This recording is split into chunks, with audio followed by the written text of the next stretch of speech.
Vardi's chapter on half-tempo strikes is deeply annoying because he tells us at once that he can't write it down and that it is the jewel of the art. In this video, I'll try to explain what Vadi couldn't. First, we need to understand what a normal or full tempo strike is. For these, we were performing a complete cutting motion that results in our sword moving past the opponent. Here, I start in the frontal guard and I end in middle iron door. This kind of motion is great because it provides a solid cutting structure that is both difficult to parry and effective when it lands. But the downside is when our sword travels past the opponent, we create an opportunity for them to strike. When we're engaged at wide play, this is fine. As you can see here, same idea, my opponent is perfectly able to cover when I come in to attack them.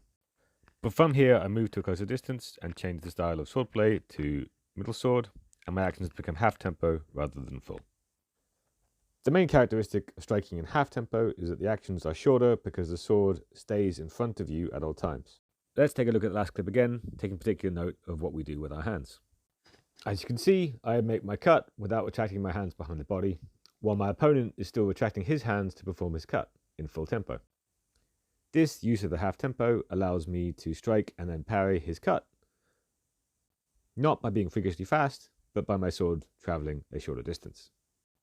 In general then, half-tempo strikes are shorter actions that keep us safe by keeping the sword in front of us and are useful at middle sword.